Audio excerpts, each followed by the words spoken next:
We all go a little mad sometimes. Be afraid. Be very afraid. They're here.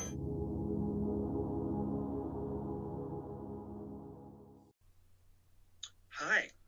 Hello. I'm a week late, and yeah. And I am a butcher that likes to stalk Asian models on 2 a.m. across the sea. Man, the way he just worked. Okay, I'm just gonna get out of the way. Vinnie Jones is the one, okay? God damn it, bro.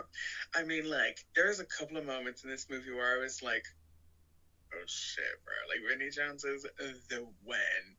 And then there's, like, this scene where, like, him and Rampage Jackson have a fight on the train, and I'm like, bro, I want that.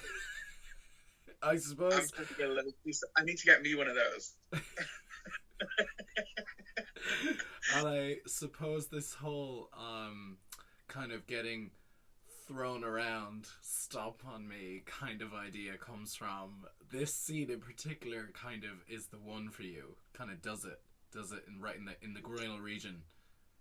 Oh, for real. There's always been something about Vinnie Jones where I'm like, he looks scary, but also I want to fuck him. Well, anyway, on that note, you're listening to They're Here podcast. A podcast dedicated to The all discussion things and dissection. of all things fear. Or is it No. horror? It's Horror. And the macabre. Okay, we commissioned for a week. All right, so yeah, we get a little leeway here, okay? Because there's been some goings on that are entirely out of our control. I want to call them Lovecraftian because we had no choice but to accept the cosmic entities that invaded our bodies and yeah, took over the world. Cthulhu, how you doing? For a week. And I got a job, so yeah, quick little life update. Yeah. I got me a job. Nathan got some beautiful new artwork. Yeah, we were working hard, you know. We're working hard. She worked hard for the money. We're working hard or hardly working, I don't know. One or the other. Okay, so today we have my selection, and I don't exactly know what made me think of this film, but immediately when you asked me what is it, what do you want to retrospect and things like that, because we don't have a theme for this month. We're just kind of going off the cuff buffoonery here. And the first one that literally came to my mind was The Midnight Meat Train, 2008, directed by Ryuhei Kitamura. Now, I could be butchering that name, but I love this film. And it's also free on YouTube, so go watch it, because it's fucking great. And it's gory as shit. I love it. It really is. This is one my dad gave me this on DVD when I was 13, and I don't know why. For some reason, I watched it once and never thought of it again. Yeah, it's sort of that. But I also think that I had got this mixed up with Creep, that movie that's also. They're very kind of similar in tone. I actually upon watching this again last night, I was like, these could literally be same universe. They're very much so kind of the same tone, and I really liked it. I had a really good time with this movie. Yeah, I mean, juxtaposition, obviously, the difference is the London Underground versus the, New York subway system, and Lovecraftian horror, in a way. Yeah. But I got that from Creep too, though. The idea of, creatures living, the idea of, underground dwellers, the idea of, creatures unseen, they're there, but you just can't see them. Yeah. I think in Creep, it's the way they get in and out is like a panel out of a wall that that they like crawl inside the walls and then go like under the underground. Yeah. Oh, creepy. Well, yeah, The Midnight Meat Train is a far better film than I remember. In fact, at face value, it doesn't seem like much until you start getting into the finer details. And this is something I did want to, because we were kind of chatting about, like, how do we talk about this film? Do we meet it at face value, or do we start going, like, more kind of a deeper dive into how, sort of like how the plot kind of summarizes what happens at the end versus the whole kind of left turn that it sort of takes towards the end. This film is, first off, it's like shot very well. It is. It's a very good surprisingly movie. well. Yeah. Yeah. It's like, because I don't know why I always thought that this was like some kind of like I thought this movie was like more trash. Yeah. Because of like kind of like this stuff, but it's very well made. I think it looks very good. I will say that there was the funny fact about this film was that it did go straight to a DVD release, specifically because at Lionsgate they'd recently hired a new executive called by the name of Joseph Drake. And like while this film was like nearing like end production, completing production basically, and Drake did really not like this film at all, and he decided to give it a limited theatrical run in budget cinemas around North America. And these were basically cinemas that are like they're known as dollar cinemas. They're like you pay $2 and you get 2 movies. You know what I'm saying? So like this film famously did not do well, specifically because the producers did not give the director Ann Barker a chance to really kind of put it out there, and because of that, that's why we never got it in cinemas. We only got it as a DVD release because no one wanted to throw it onto the cinema screen because of that situation, because it famously just didn't do well. I mean, I also can kind of like, I don't mean like I can see why, but I'm like, damn, this movie, like, I did not remember it being so, like, obviously I remembered it being like gory, but I didn't remember it being so like, I don't want to sound like a baby, but it's like, holy shit. Like, do you know what I mean? There was a couple of scenes last night where I was like, oh, damn. Yeah. I think you said it like a second ago, where it's like, not only is that foot on a hook through the heel, they just pulled that through and just like separated the bottom of the foot from the ankle and just like split the foot in two lengthways. Yeah. But for some reason, this movie reminds me a lot of like Maniac. Like, it's like gross. You know what I mean? And it's New York City. It's nasty. It's like, it's one of those movies that like feels dirty. Yeah. You know? Yeah. I really liked it. It gave me like kind of Grindhouse vibes, you know? Yeah, it's true. It does. I mean, like, now, for context, this story is lifted directly from the pages of Volume 2, Books of Blood, written by the legendary icon Clive Barker. So, like, it only makes sense, like, the gorier the better. I mean, this is the man who gave you Hellraiser. So, like, you can expect blood, guts, gore, monsters, hooks, chains, whips, leather. You can expect it all in this kind of thing, because, like, for context, you have, like, the story is, he tells the story of Leon, who's a street photographer, looking to make a name for himself in the higher social circles of the New York art scene. He becomes obsessed with a mysterious man who he believes is responsible for the various disappearances happening around town. So, to put it, like, the whole thing is, like, it's a very small cast, and they are dedicated actors, I will give it that, apart from, what's her name, Leslie Bibb, who, goddamn, her acting is just fucking terrible in this movie. I did not like her. Now, she plays the girlfriend, and there's a scene towards the end where she finds her friend literally up on a fucking hook, bleeding out, and she's like, like, so over the top. She's like, oh my god, what an inconvenience for you. But like, why don't you? What an inconvenience for you. Why don't you guess what, Nathan? If you ever find me in a subway train upside down, like by my feet, mind your own fucking business. I'm getting railed in here. If you ever find me like that, don't try and lift my entire body weight off of the hook, like with just you, and then drop me on it again. Oh. First of all, get away from me. Second of all, like, just don't even. Don't even. I mean... Now, this is a movie to me where these people should have just minded their own fucking business, because now they're dead. Because they just snoop. There was a couple of moments in this movie where I was like, what's in this for you? Where's the temptation, bro?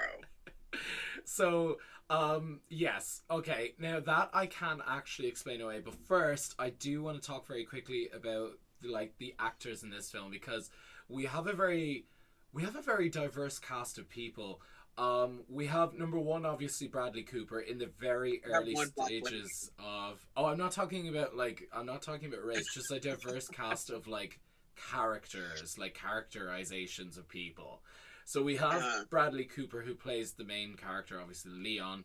Now Bradley Cooper, of course, like, had only been in, like, smaller things. Like, he was lesser known at that point, so he was just coming up in the scene. But he was in movies. I was bullshitting. Very passive aggressive bullshit argument the other day. At first I was like, Mr. President, is this bitch serious? You know?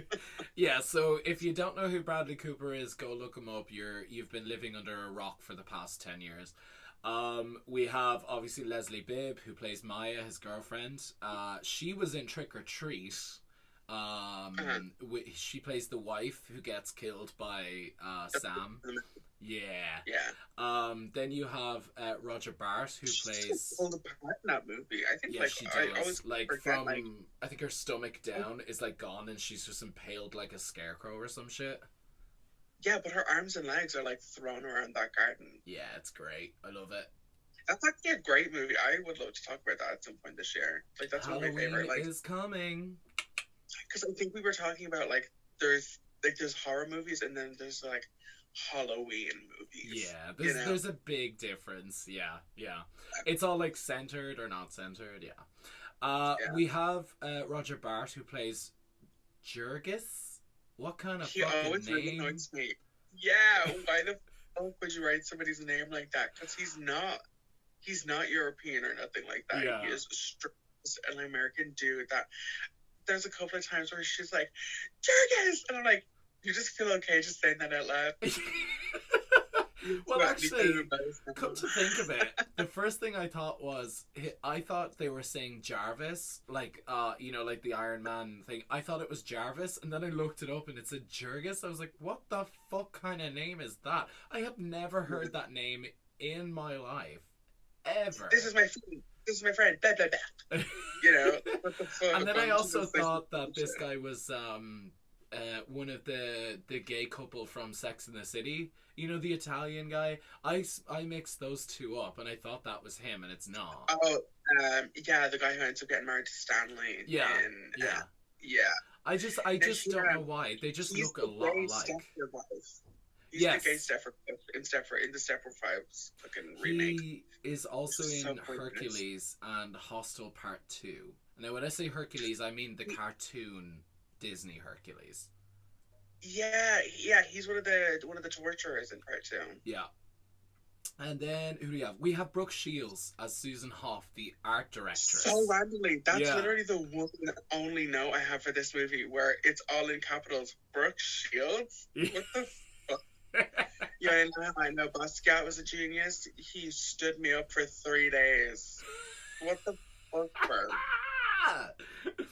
I love also... It's the shittiest little gallery I've ever seen, bro. This gallery is literally just like, I mean, I know what a gallery is, but it's like, it literally is just like one big room with a couple of photographs in it. Yeah, it's There's like... no, like, layout to it or nothing. I always seen that type of gallery as, like, she also comes across as the most sexualized, pretentious art critic you've ever fucking seen. Yes, she sits down like practically breathing on his dick after getting that first photograph of the mugging, or the potential rape scene, I want to say. I was looking at it going, like, she is ready to jump on his dick at this point. Like, holy shit, bro. She goes from I mean, it's probably cool. next time, get a fucking good photograph to I want to fucking suck your cock, take it out, let me Next time jump on you it. put your dick in my ass. Yeah. Which does happen. So It's just unattached to him. we also that's true. We also have, of course, Tony Curran, who I was like, Tony Curran plays literally just known as the train driver. I was looking at this guy going, I fucking know I've seen this lad before somewhere. And I looked it up. He was in Blade 2 and Underworld. And I was like, what? A lot like this watched Blade yesterday. It the was first one. great. Yeah, the first one's great. The second one, not so much.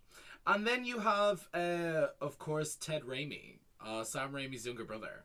Yeah, Ted Randomly. Raimi randomly. In the actually to me in the only questionable effect shot. Yeah, I know exactly what you're gonna say. You get, and like that's the thing. I like how stylized the blood is in this movie. That's not even what I'm talking about. Because at one point it just straight up becomes red chrome. But Ted Raimi just gets like walloped in the back of the head with a hammer, and both of his eyes just kind of fall out.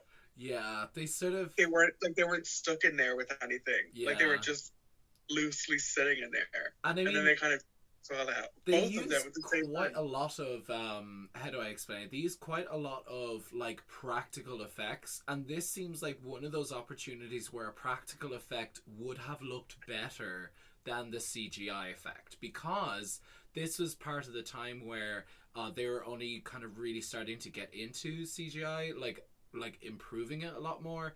And it seems to me like this would have been an opportune especially because like Clive Barker was involved, that like this would have been a great opportune moment to use that type of effect, you know. I want to see like the eyes bulging forward and then forced out of the skull. I want to see that. But that CGI just did not look great. It just looked like they just kind of fell forward and then yeah.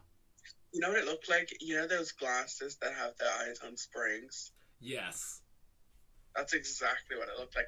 I almost wouldn't even like put it past them like being fully inspired by that, because he's like wearing glasses and shit, and that's like kind of exactly what it looks like. But there's a couple of good shots where like shit like that happens again in the movie, and I'm like, see, now that didn't look terrible. Yeah. Like there's a shot at the very end where I actually don't know if it's at the very. What? Somebody just texted me on Facebook. Did that appear in the episode or no? No. Okay, that's fine.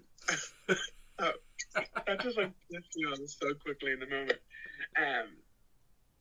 There's a shot near the end where somebody's getting kind of like broken down, where he's like taking teeth and fingernails and stuff like that. And there was a shot where he took the eyes, but the eyes are like closed. Like he like pulls the eye out and then the eye like closes, but there's like a trail of goo coming from under the eye, and I'm like, ooh, that was good. That was so good. And the blood is the right color and the right consistency in this movie. It's not hard. Yeah. It's hot, it's sticky, like that's the type, and it's thick. It's like viscous. It's dark, like deep from within your body. Yeah. And I think we're forgetting to mention Vinnie Jones is the butcher. God, damn it, bro. This dude looks like an English bulldog in the best way possible. Yeah, in like the hottest way possible. Like I'm straight as a fucking leaf here, but like this man just gives off that, like, Vinnie just for context, he was Snatch, Gone in 60 Seconds, Mean Machine, like all of these X-Men, types of films. X-Men: The Last Stand. Yeah, who does he play? Colossus or Juggernaut? Juggernaut. I'm the Juggernaut, bitch. Yeah. Like these. I actually looked at a picture of him that last night. What they have him wearing in that movie is such a painted bodysuit, and it's crazy. Oh yeah. Yeah. Well, like his name now, he literally only says what I think one word at the end of the film, like as he dies he says welcome or something like that. No, mate. Yeah, but like he says absolutely nothing in this entire film apart from that one word at the end as he dies, but he conveys such emotion throughout the film in a weird kind of fucked up way, because you see him go from like very extremely intimidating to a murderous rampaging butcher to a guy that's beginning to lose control and then eventually dies. Like you begin to see a vulnerability grow like towards the end of the film about him, and his name is Mahogany. Like he has like so hot. Mahogany. Honey Mahogany. It's so good. And yeah, it's like stitched into his briefcase and all that kind of stuff. Yeah. But like, damn, I don't know why I didn't expect Vinnie Jones to like work for me so much in this movie, but I was like, okay, he's like delivering. I'm like really into what he's like. I'm buying what he's selling. Yeah, like, and by that I mean I can just spit in my mouth. No, he's like, it's made abundantly clear like from the very beginning, like this big fucking beast of a man, like this motherfucker enters the train at the same time every night in order to basically kill off anyone that's left on the train. And it's not like he's killing indiscriminately, he's just killing every single person. Like it doesn't matter who they are, he's just picking off every person. Like if you're on left. This train, that's the commonality, is that you're on the, what is it, the 206 from Central, somewhere. It's like what, 2:15 a.m. It's 206. always 206. That's it. Yeah. It's like, how do I explain it?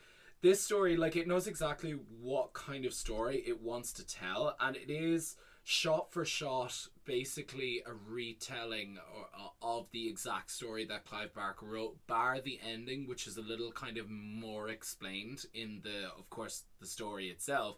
But like, this is something I wanted to kind of get into the meat of, because see there, midnight meat, and that like there's like a unique, like unexpected visual intelligence like underneath the surface that you buy into, like, because it is very much a character study as well as like a murder mystery story as well, because it talks specifically about, you know, like really, really big themes like voyeurism, sexual violence, murder, like all of these types of things. Okay, yeah, I'm glad you brought that up as well, because there's a couple of times where I was like we'll get into it, but it's like there was a couple of times where I was like, she doesn't look into that at all. Yeah, absolutely. I was kind of like very surprised. I completely forgot that was in this movie. And I was like, wow, Bradley Cooper is eating her ass. I'm like, yes, okay. I was like, he's eating her ass while she's in work. Yeah. But then I was like, because they were like making out, and it was all like, there was no sense of it being like an assault. And then they, like, she turns around, and I was like, wait, they're filming this like a rape. But they're like,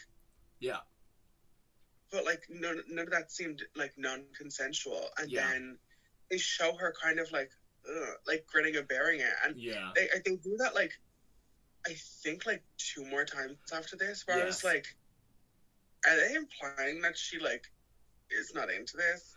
Yeah, you see, like, is he raping her? When it comes to the kind of sexual violence in this film, like, again, it does sort of stem from where Clive Barker's kind of like, you know, sexual preference, like it's deeply ingrained in that.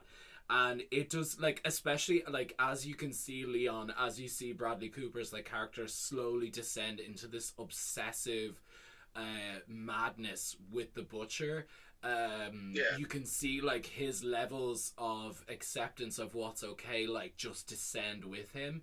And it becomes to the point where the first thing is obviously like I just feel like it technically does look like a rape scene in that part.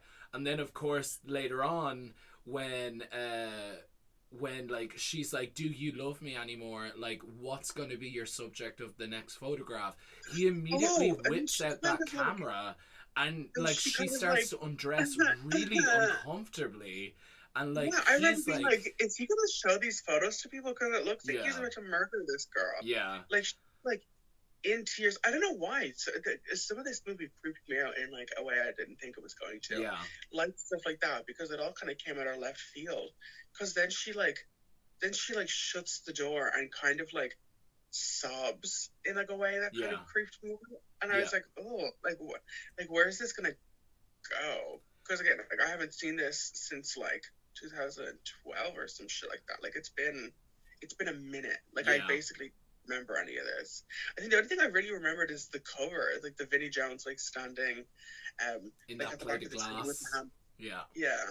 It's that was kind of I think it's very unapologetic about like its gory, like grotesque madness that it is. It's very like it's purely unapologetic about it. Its indulgence at times in like how the violence is portrayed is sort of like, would that be accepted today? Would that be okay to show in a cinema? Like that kind of thing. I love it now. It's been a long time since I've just seen people get hacked up. Like it also sometimes borders on cartoonish in a way, and it gives like very like 80s inspired Evil Dead type of like kills and things like that as to how it works.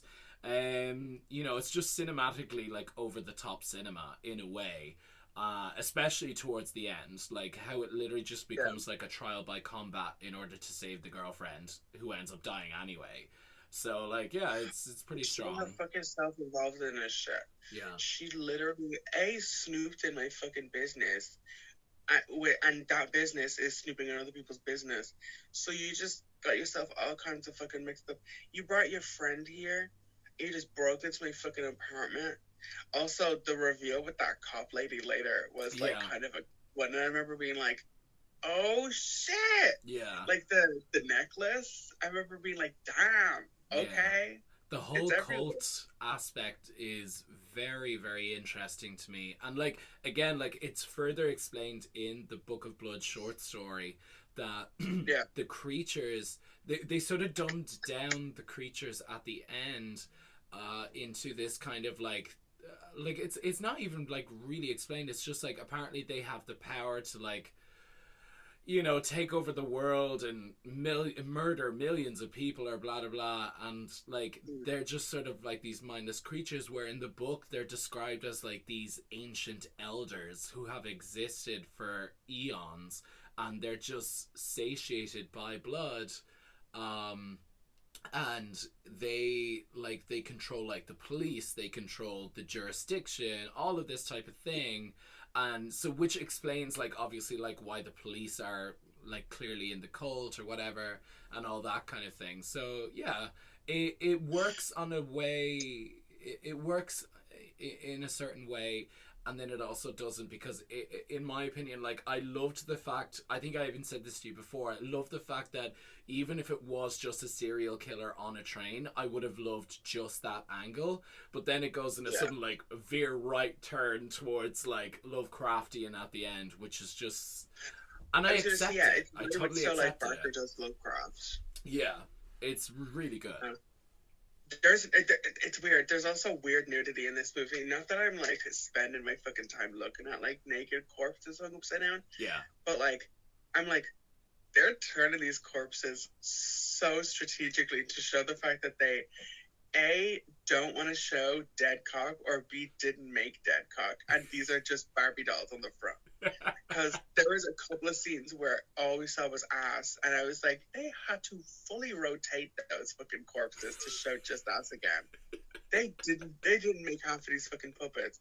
But also, I was getting Blade vibes from this. I like, maybe just because I watched the movie yesterday, but it's the idea that like everybody's in on it, and it's like don't even try and like get out of here. Like everybody's working for them. Like the police are working for them. Like, and it's all about like, it's all literally about like blood. Blood is the life. Yeah, I totally agree, because like I always think back to that whole ordeal that Leon goes through, like running through the train away from the butcher. I was like, but where are you gonna go? Like, you're on a moving train. Where are you gonna go? You're on a train. Yeah. Like what's going on here? You know what I mean? Like, what's your end goal here? It's like one of those New York trains where it's like not all the carriages are actually directly connected by like a roof. Like you could hop off and possibly die. Yeah, versus getting hacked up. True. That's Would I rather fall underneath the train tracks, die in a couple of seconds, or would I rather be like hung up by my feet, by the bottom of my feet, like with a hook? Are you really going to say no to that because it's Vinnie Jones? To be Vinnie Jones, yeah. So I kind of want to speak to the underlying theme of, it's sort of this, like, at the heart of this film, it does seem like it's a minimalistic, like, character journey about like subconscious voyeurism, you know, which in the age where like recording everything is like provocative and, you know, all that kind of thing. It's like taking these moments like as precedents, like over moral, like, you know, respect for your people and surroundings, like just like it asks that question. Like, it's the same thing. Like, I wanted to do an art piece based off of that, you know, that painting, The Opening of the Sixth Seal, where like everyone is like in chaos and everything is falling apart, people are dying, and I wanted to do a modern interpretation where someone is taking either a selfie or doing a live feed on Instagram, and it's the same principle. It's where like people are like sort of disconnected from each other, where they're quicker to whip out their phone at someone about to jump off a bridge and commit suicide than they are to call the police. Do you know what I mean? Like, it's that sort of... Well, you know what I mean, like, try to get someone to talk them down. Fuck the police.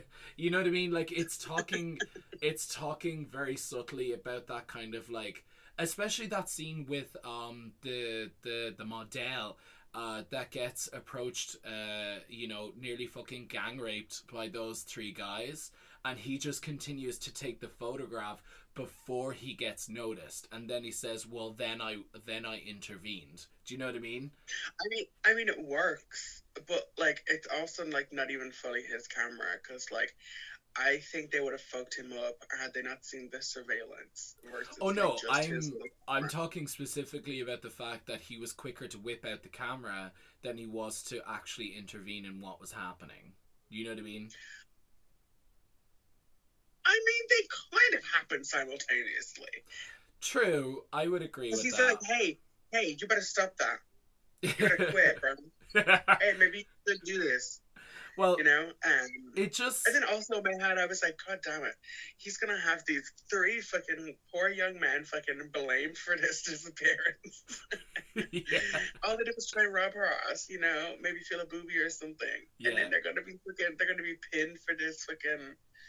all of this shit. Also, she was stunning. She was wearing a rabbit fur coat with like all the patches of different rabbit fur on it. I was like, fuck. And like the way she dies is just striking. Like how cool that was done.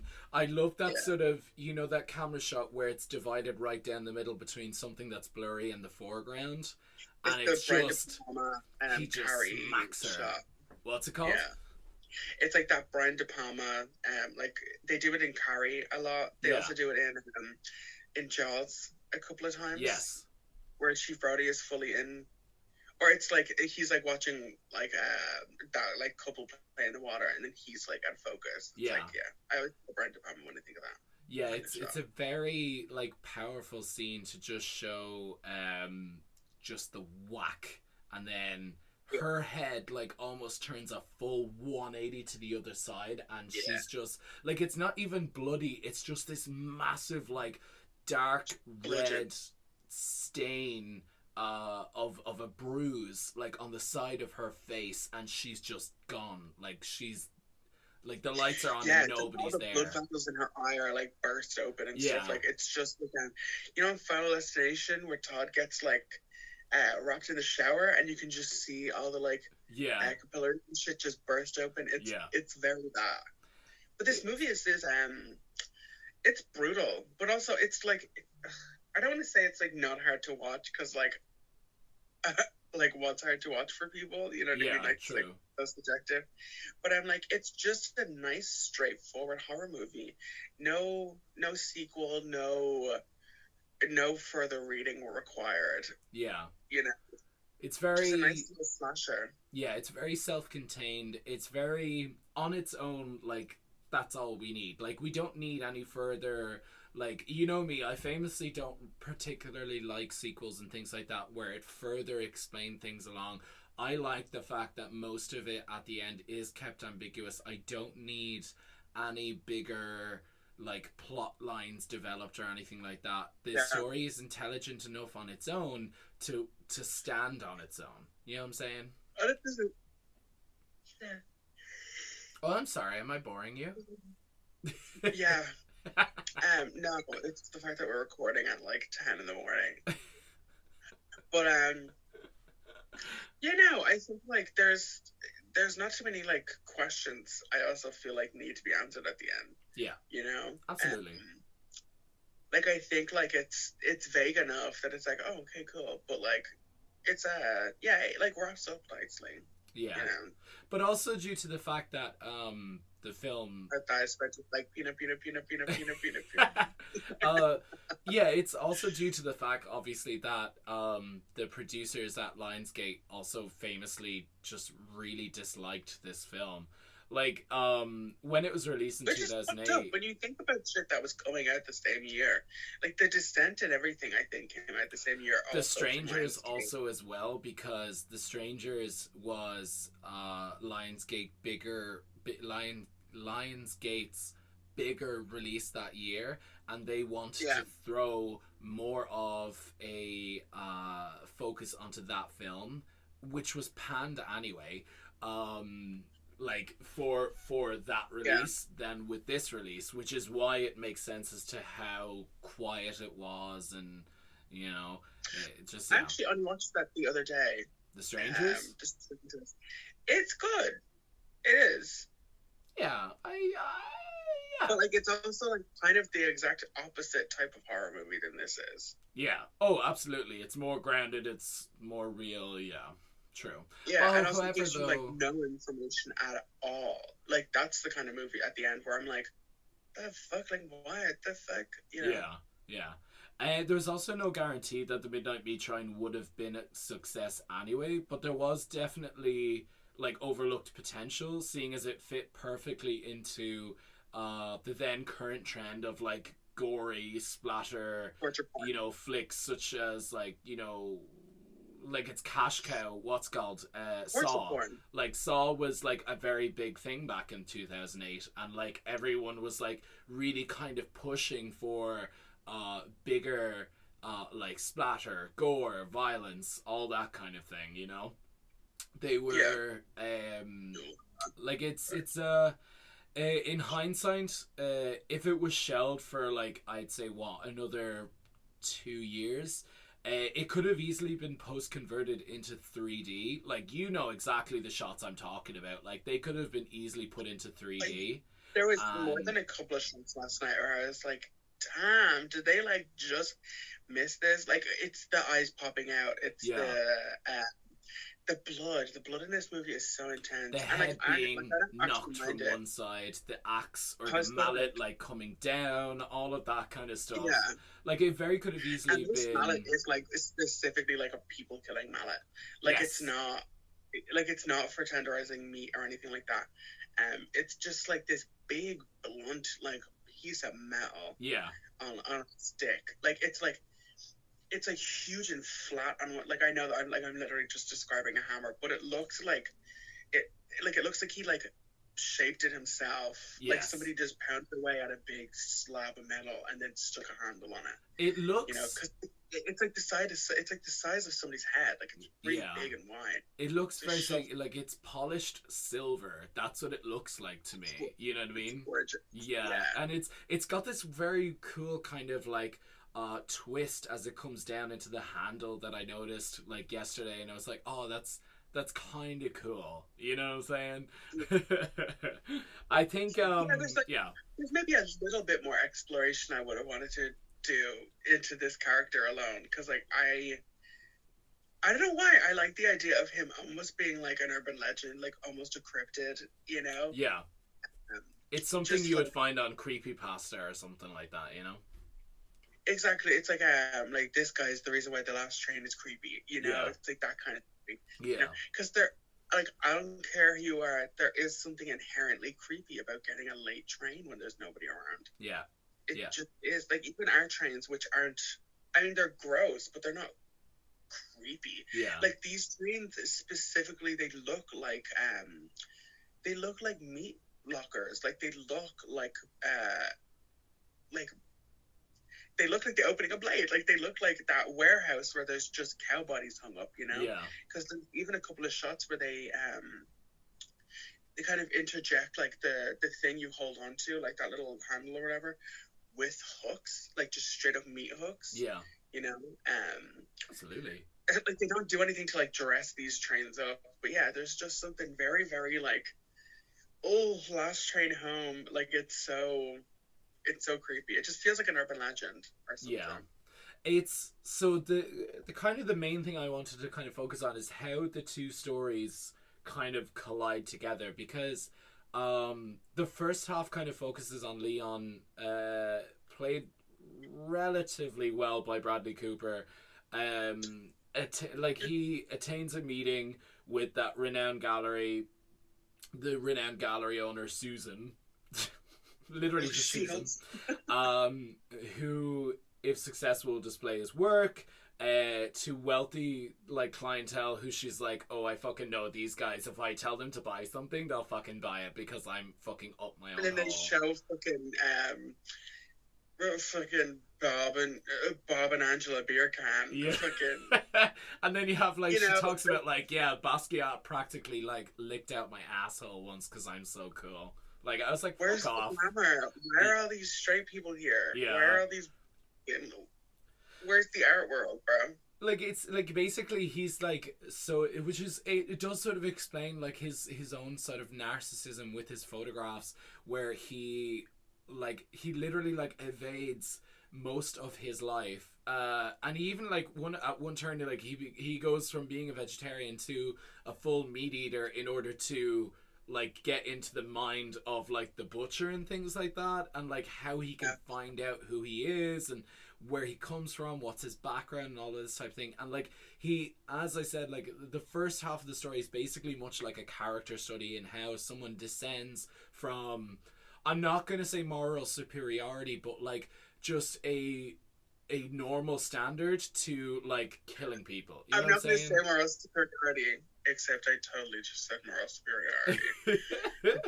Because like the thing is, like when the art gallerist criticizes his work for being too, how do I say it, like emphatic and empathetic and like uninspired, like she encourages him to be like brave and blah blah blah, and like don't look away from the moment that you're looking for. Do you know what I'm saying? Because he does everything from a distance. In like at the beginning, where like he's across the street taking photographs of people, or like he's in the next train over, or like he's, you know, because he said like she says there's a photograph of a homeless man on a train sitting next to some white, you know, I want to see the moment when the dirt touches the businessman. Yeah, she wants to see that moment of like horror of, oh my god, he's just touched me. I want to see that, and instead he takes the moment before it where the wealthy businessman, quote unquote, sees the homeless man. You know what I mean? So like he's in the right place, but not at the right time. That's what she says to him, and she encourages him to not look away. And blah blah blah, and because of that becomes the catalyst for the drive of the story, which he meets the model, he takes that picture, the gallerist gets all like hot and bothered and wants to suck him off, and then he meets the butcher from then on, and he gets up closer and closer until he's literally in the butcher's the meat factory, like literally taking pictures of him like less than 2 feet That away. was the creepiest scene.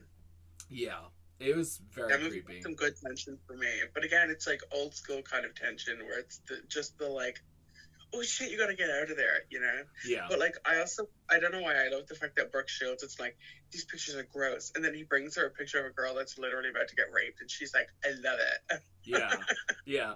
I know that, like, effectively, Susan, like, is like the direct immoral catalyst that, like, sets Leon on the path to becoming the next butcher, killing his girlfriend, killing his or her best friend, I'm not sure, and then like how everyone else, you know, subsequently meets a terrible end. Yeah, there's like a weird platonic like third in their relationship. Yeah, because he brings both of them out for dinner to celebrate. Both of them out for dinner and drinks to celebrate.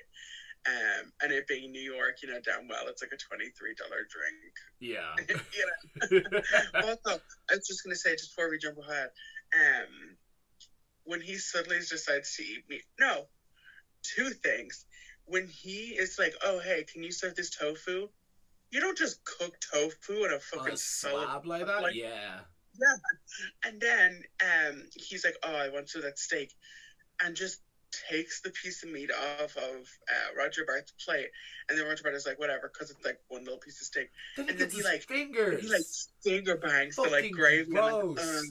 And it's not just like one finger; it's like all fucking 4 fingers. Like, and he like and like sticks his fingers in his mouth. I'm like, fucking gross, mate. Oh, yeah. Jesus Christ. There's a shot later, where he's like, I'm not proposing to you. I'm proposing to propose to you. Ugh. He thinks, and it's when he like breaks into her store or whatever. She's just been cleaning up, right? Yeah. And like not in like a cute like blah blah blah way, in like a wiping food that people have not eaten off the fucking counter and floor. And then he takes off her ring from the hand that she's been cleaning with, and just sucks her whole finger after there's been a ring on there. You fucking knacker, bro. It's gross. That's so disgusting. Yeah, you just locked really the door hard. And you want to kiss my hand? Not in COVID times, sweetheart. You don't do that anymore. Yeah, it does seem to trigger something in Leon, Bradley Cooper's character. Like he literally becomes what's his name, Jake Gyllenhaal in Nightcrawler. He literally becomes a Nightcrawler, and he grows more and more disconnected from his surroundings, and he tries to see the world through only the literal objective lens of his camera, and he continues to get this conflict between wanting to help and being dispassionate, like, and cold. And like, you know, like to the point of fact where he becomes almost a zombie towards the end, until he sees his girlfriend on that train, and it kind of snaps him out of that kind of like spell, if that makes sense. You know what I mean? Well, it's kind of the Blair Witch thing to me, where they call it out in that movie as well. Of like, oh, I can see why you like why you always want to be the one behind the camera. Yeah. Because it's dissociative. It means like in your brain, like you're not really there. Like you become the camera, you know? Yeah. But it's like, no. You know? Like Heather could have been like coping with that shit by only looking through the thing, but she still dies at the end, bro. Exactly. I mean, like after the mugging, when he talks to the Detective Lynn, he says like Leon encounters like the mugging, and only after photographing the subject does he intervene, and he claims that while like most would run away, he didn't, reinforcing only like narcissistically, like reinforcing his strong emotional involvement and feeling of like responsibility, and like which is perhaps too much in the eyes of the gallery owner to impress her, but the cop ultimately like has too many questions and confronts his ego in the situation, and he literally just goes back with, well, like she asks him like, yeah, but you kept photographing her. And he goes, yeah, even after you saved her and you kept, he's like, Because I actually really like that scene. That little exchange between It's the two so is really awkward. good. But there's a moment where he kind of is like, well, yeah, I guess. You know, like, he doesn't think of, like, what he did as, like, kind of fucked up or creepy. Yeah. And then he's like, well, even after you saved her and those men were gone, you still kept photographing her. Yeah. Even as she, like, got on the train or whatever like that. But yeah, I kind of like that little, like, back and forth play. And it really didn't actually hit me until kind of, like, not the very end, but it's, like, the last time we see that cop when she's supposed to have, like, presumed innocence.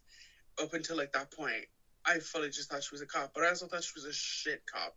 Yeah. Because she was like, yeah, you broke in, you stole some things. I mean, I could arrest you for that. But, like, he just wants his stuff back. And I'm like, then arrest her for it. She just broke the law. Yeah. It's like, yeah, it's that scene. Because then right after she holds the gun up to her head. And then it all blows up or whatever. And I remember being like, it really does okay, kind she's of. in on it. Yeah, it really does. It's sort of this, like, again, it just goes back to that, like, he's descending into that point where he's so obsessed with Vinnie Jones as the Butcher character that it's almost like every time he becomes sexually excited, when I say sexually excited, I mean, like, when he's around his girlfriend, these, like, flashes of, like, the mugging, the blood that was on the train, all these sort of things, like, begin to pop up in his brain. And, like, he eventually becomes so obsessed to the point where he starts to become, like, the way the Butcher is, to becoming disassociated with seeing people as people, but just as things. You know what I'm saying? Yeah. Like, you can see the cogs turning and how like Bradley Cooper's character goes from, I didn't want to take that moment because I thought, like, it was too intrusive in their privacy and blah blah blah, and I was like, but yeah, you're also a photographer that's, like, looking to, you know, impede on people's privacy to get these photographs. So, like, either you're one or the other. Like, make up your fucking mind here. And, like, it does things get like this to that always point. make me wonder, like, how many photographs are you just in of people's? Yeah. You know? Yeah. Like, you must be in the background. Like, I know for a fact me and Ash are in the background of, like, one couple's wedding photos. Well, that's what you fucking get for having your wedding photos being taken in Stephen's Green. Me and Ash in the back smoking a cigarette. True. It's true. And just, like, just being there. I think it was pride as well. The idea that I have, like, this, like, 3-foot long ponytail hanging out the back of my skull, and this woman is just there getting married or whatever. In public, though, way to pull attention. Yeah, on whatever. Pride, fuck yourself. You're gonna get married to a man on Pride? Get out of here. The audacity. He better have scars on his chest. The gall, the gumption. Oh god. So hold on, I got a fire. Hold on. I heard that whole thing, that wind, everything. Gross. Yeah, I have to get it out of my body. So moving very swiftly onward from that. I feel less full now because of that. Okay.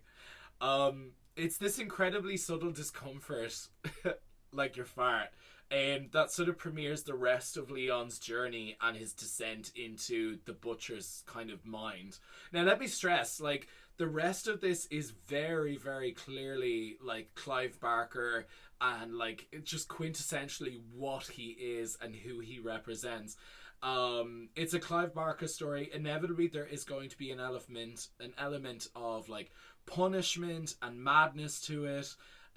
Sure, does it reach the extremes of, like, Lovecraft? No, but it's cool that it frames Leon in just this like random like insignificant guy who you literally puts himself into, like, harm's way, just for a few just mind pictures. your own fucking business. Yes, like that's literally, like, the moral of this story is, like, why don't you keep your fucking beak out of my fucking shit, bro? You know? It's like, well, no, it literally all happened because he followed those guys under the suspicion that they would do some sketchy shit. And then he just stayed around. Yeah. Like, basically, You know? the most underlying theme of this thing, of sort of the drive of the story, is his voyeuristic tendencies, who become increasingly disassociated with reality, to a basic morbid fascination with a guy who is, like, he doesn't know anything about up until that point. And then he finds out he's a butcher and that he wears a suit with a strange insignia ring. So, like, he becomes this sort of morbid fascination with this guy until he realizes, like, after finding, like, proof of him being, like, he's a murderer, he's this, he's that, where he only follows him more. Exactly. That's my business. Like, there's this weird thing that, like, we kind of have, like, a trope of our podcast now is kind of looking at horror movies from the quote-unquote killer, like, perspective. Yeah. This is a movie about Vinnie Jones getting stalked by Bradley Cooper and his girlfriend. Yeah. And they break into his house. I never would have fucked with you if you had just shut the fuck up. But you want to fuck him. Guess what? You broke into a fucking apartment and found all my jars of chest polyps / reptilian skin. Yeah. Because he cut them off, and I was like, are those teeth? Like, they look like teeth, but they're not. They're like boils or tumors or something. Or like, yeah. Like kidney stones, but like on the chest. Yeah. It's just, like, and I also don't think, like, it's kind of necessarily ever explained. But I do sort of get the sense that he's, as Bradley Cooper is stepping into his shoes, Vinnie Jones's character is sort of like on the way out, so to speak, because it is kind of influenced that, like, a couple of lines of like, oh, you're slowing down, like, you're not as good as you could be and shit like that. Yeah. So it's like, yeah, we kind of get the idea that, like, Vinnie Jones is one of, like, many. Like 100 dudes who's done this. Yeah. Yeah, you sort of get the sense that the butcher, like, where do I have a note here specifically about it? And yeah, so they at some point, like, the butcher has Leon marked by the creatures, much to both their dismay, as Leon has been chosen to succeed the withering mahogany, as I call it. But he must first prove his strength by defeating the butcher in a trial by combat. It also seems to me that because of Mahogany's emotional awareness, despite his cold exterior, he was once in Leon's position. Just an ordinary guy lured into taking over from the previous butcher. And the cycle goes back hundreds of years, as proved by the book that the girlfriend finds. So eventually, like, someone will take over from Leon at some point in the future. There is a point where Leon just becomes, as I said earlier, like, quite a zombie, as his girlfriend Maya sort of takes over the investigation of, like, as Leon becomes more disassociated with reality. And it sort of breaks the spell when he witnesses Maya in danger, suggesting that his emotions like, sort of begin to force that sort of broken mentality in his brain. And then, like, how Mahogany's sort of regrowing emotions are making him weaker to make Leon take over. And, like, when you think about it, Leon's journey ultimately saw him be slowly stripped of his humanity, and his loved ones are butchered, his tongue is torn out as a mark of obedience and acceptance to feed these creatures. So, like, I always view this kind of, as I said, like, earlier, this descent into madness and then just accepting the reality that you're now forced to be in, which is feed the creatures or die. Yeah, precisely. My thought last night was like, oh, I just found 2 separate scissors in my bed. Wow. And my thought was like, okay, in a situation like this, are you kind of the lucky one? Because then it means, like, like you're either doing the killing or you could possibly get killed. Yeah. You know. Yeah, I totally agree with you. Like it is literally like because like you get the sense that the like the butcher himself does begin sort of like to as the film progresses, like he gets more sort of independent screen time, and you do sort of see like this progression where like while Vinnie Jones like perfectly plays the typecast role of like the big bulky bastard you are not going to fuck with, it's quite shocking to discover that he does have some emotional depth behind the character. Like for most of the movies, he's just like a cold, menacing motherfucker who batters his victims with a mallet, removes their teeth, their fingernails, the hair, hangs them up like it's a meat locker, and then proceeds to go to work as, well, a butcher in a meat factory. Like what's surprising is you can tell that there's something not quite human about him. And like especially during one scene where he does like the scene where he cuts off like he seems almost like a golem or something. Yeah, like he collects them and sticks them into Jewish jars. And yeah. It's like that Jewish kind of thing of like a golem, like the thing made out of clay, like made to serve this big hulking kind of creature. Yeah. Yeah, it's when he's kind of removing those like polyps or like whatever the fuck they are, but then like keeping them. Yeah, you think that like his character is sort of left like largely ambiguous, and gradually shows weakness. Go in a movie like this. Say again. And I think that's the way to go in a movie like this. Like, for a character like that, the less explained. I don't need to know like what his first name is and like where he came from. It's like he's serving exactly the purpose. Yeah, like, he's creepy and intimidating, and that's it. Yeah, he like his character. Yeah, he gradually shows like weakness throughout the film, and like we find out that the train conductor is in cahoots with this guy. And like as he shoots a passenger that Mahogany struggles to kill. Yeah, getting awake, you fatty.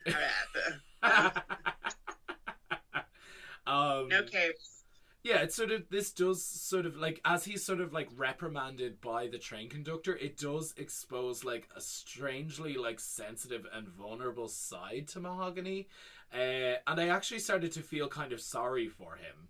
In a way, you know what I mean? Like I like want one, Oh my god. Like with Cooper's performance, there are times where Vinnie Jones portrays the butcher with expressions that suggests like he's internally struggling with with what he's doing, and he doesn't want to do this. It's almost like he's being forced by the conductor, and this does make sense towards the end, you know what I mean, because the conductor forces or subjugates Leon's character into the role that he just took from the butcher that he literally impaled through the head, which I love. Yeah.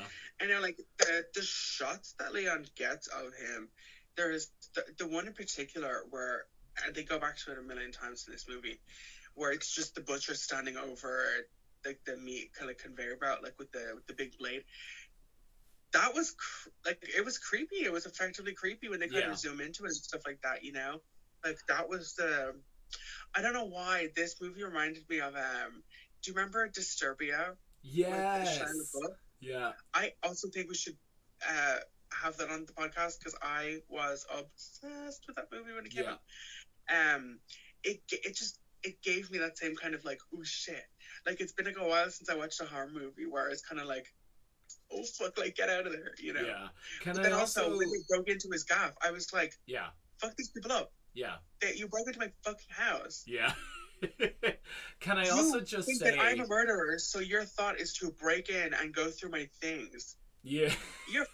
I'm not saying people who do shit like this are asking for it, but if you're gonna walk through town with you're gonna walk through town with like 10 diamond rings on, it's gonna be easier for people to rob you. Yeah. Like, I mean, let's be fair here. It's like going into this big ass bulldog motherfucker murdering bastard's house. That's a death sentence, mate. It's walking into the lion's den. You're asking for it. You are asking. In a horror movie, you are asking to get your ass literally killed. asking for it. Yeah. Guess what? If I break into somebody's house and they come home, I'm expecting to get my fucking ass beat, bro. Yeah.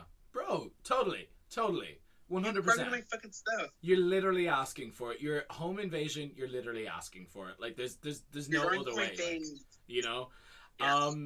I know that the film reveals that the goal of the killers is to feed these ancient creatures living beneath the city that, like, very vaguely, the conductor says, like, threatens humanity with devastating and unstoppable powers. And I'm looking at that going, like, oh, I don't know about that now. I mean, like, these creatures look very kind of there's only like 5 of them. Yeah. I was looking at that going, like, hold on. If there's only, like, 6 bodies, like, how many of these things can there really be? Like, devastating humanity? Like, what? Are these just, like, the mole people? Yeah. The kind of, yeah. This movie actually gave me very, very big remake of a 70s movie vibes. Yeah, like, it's very, in a way, like, I obviously love the fact that the lighting does give, like, the creatures the advantage of, like, being obscured and, like, looking better than they probably did. Because all you get is, like, mouths, you get teeth, you get the head or a hunchback. Like, I would not be able to draw you a picture of what these creatures looked like. Yeah. They were very vague. Yeah, they were... They convey enough to, like, give you that, like, these are just creatures that, like, they're like vaguely vampiric and, like, kind of humanoid. Yeah, like, if you... they got 2 legs, 2 arms and a head, but the faces are kind of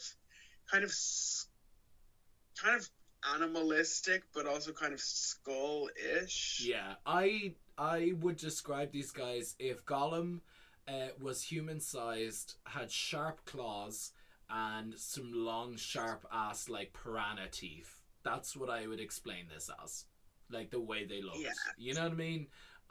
They just weren't scary. They weren't intimidating. I was more afraid of the Butcher than I was of these creatures when I watched it the first time, like, years ago. Oh, yeah. But, like, they're also only in it for, like not even a whole minute. Yeah. Like, literally just, like, 5 seconds. Like... But this ending, bro. Yeah. This ending is wacko. And, like... I was with this movie until literally the very last shot of Bradley Cooper. I was like, that was so corny. I really didn't need them to do that. We don't need to do all that gunge. I did not want to make it like I was attacking you.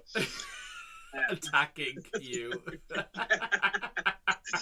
But, like, so it all kind of comes to a head, where, like, Bradley and Vinnie are just, they're killing each other. Yeah. But yeah, Vinnie Jones is kind of getting his shit wrecked, and the girlfriend is kind of just watching. Oh, the girlfriend pissed me off. I'm sorry. Why don't you fucking help me, bro? Yeah. Why don't you recognize the fact that I came all the way down here for you, and I ate your ass in work yesterday. And you're not even gonna fucking help me, bro. You have a gun. Yeah. Like, and this man is just a guy. Why don't you grab his bag and, like, start throwing shit at him? Why don't you help me, wife? You know? The funny thing was... And that's why you lost your fucking hair, you idiot bitch.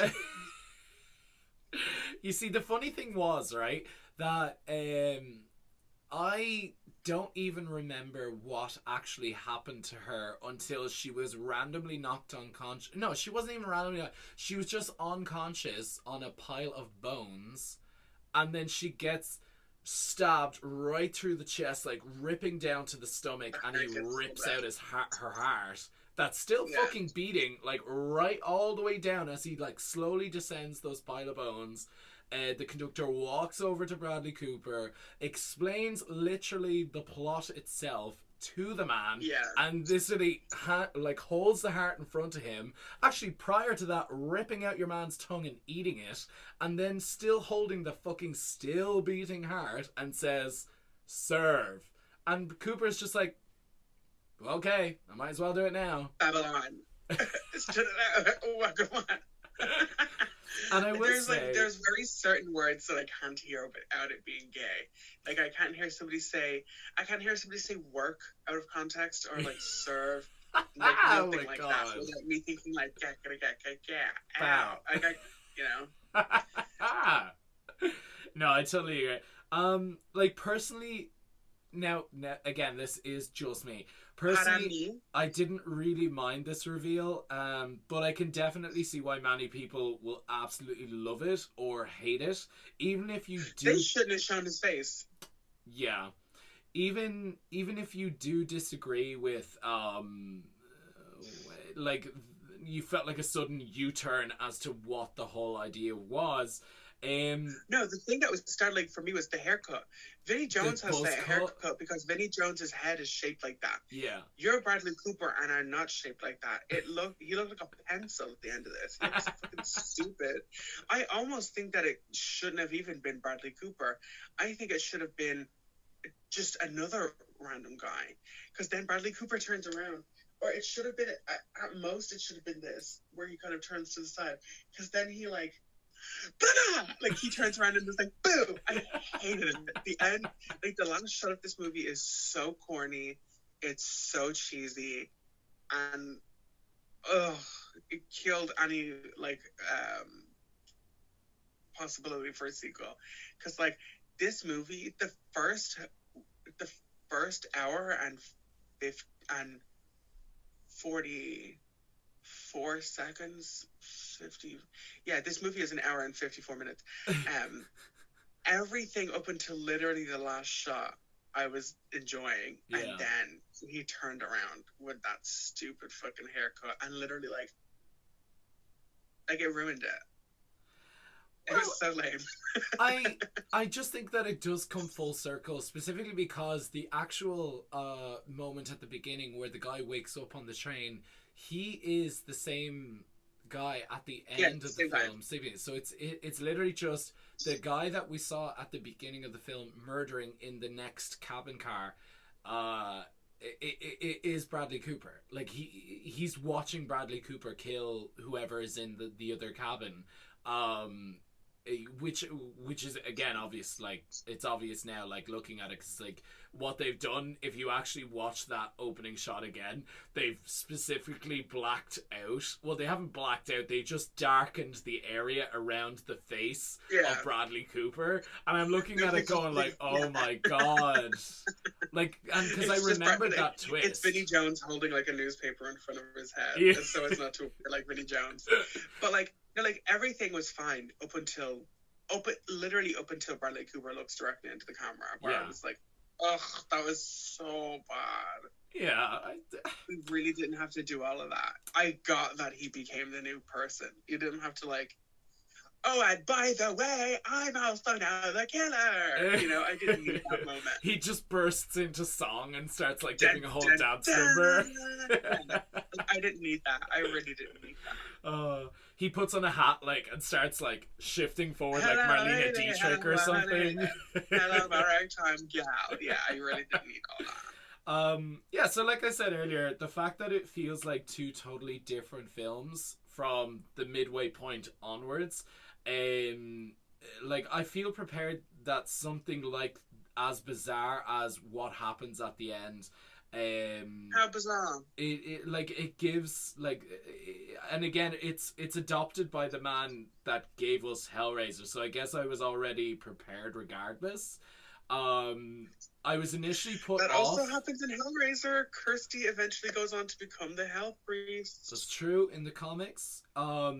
I was initially put off by some of the goofy CG slaughtering and what was very subtly a serious film, even without the kind of bells and whistles of the Lovecraftian theme or even just the murder, what was very subtly a serious film.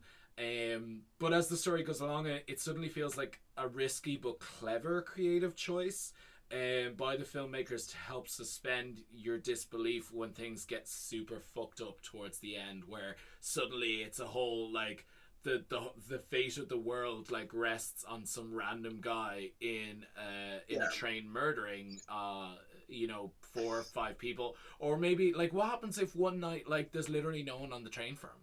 Like, what happens? Literally, what happens?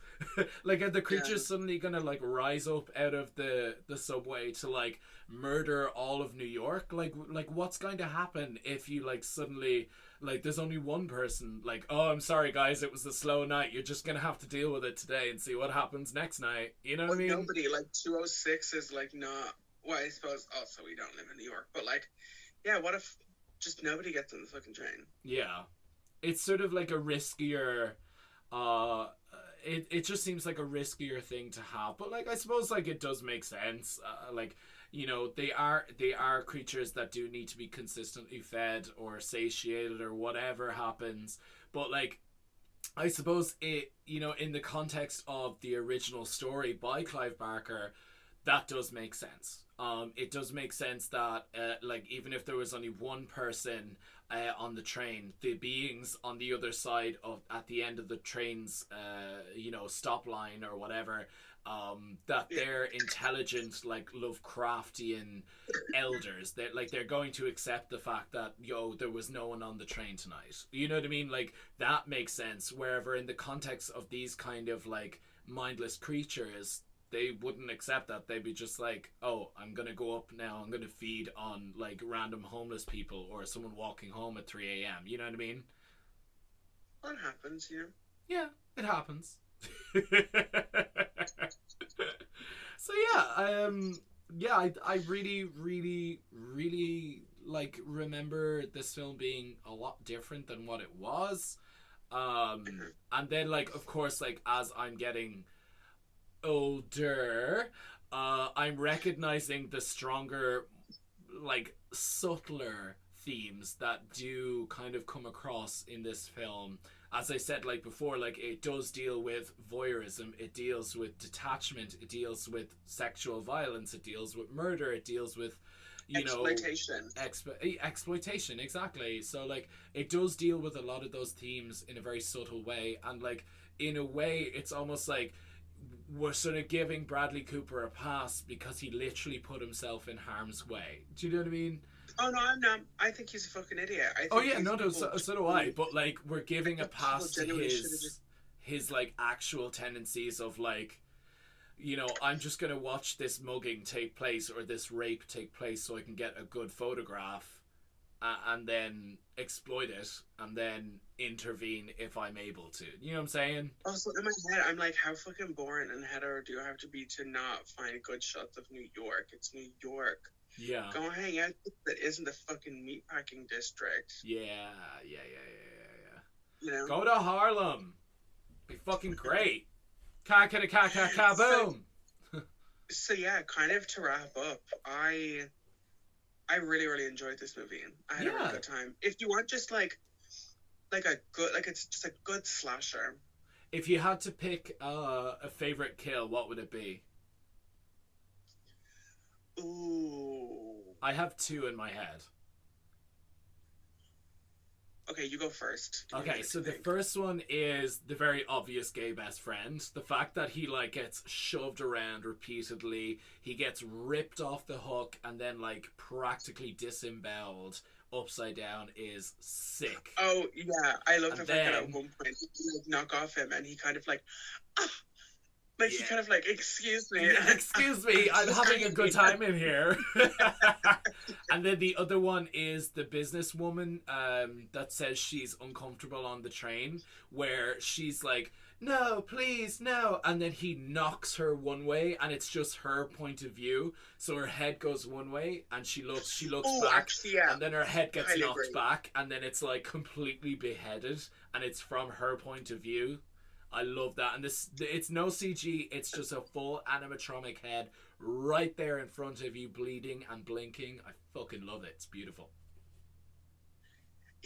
I really like that one. I also do like the thing at the end, though, where the heart just gets straight up cut out. Very like, I always thought, like, of Aztec inspired, because she is on a hill of bones, her heart is getting torn out and he walks down with it and hands it to Bradley Cooper, like, very Very that. That Kalima, like very Indiana Jones. Yes. Yeah. Last Temple of Doom. Very that. Yeah. I like it. I think it's very, very good. So yeah, that is the Midnight Meat Train, 2008. Yes. Shall we say what we're doing next week? Absolutely.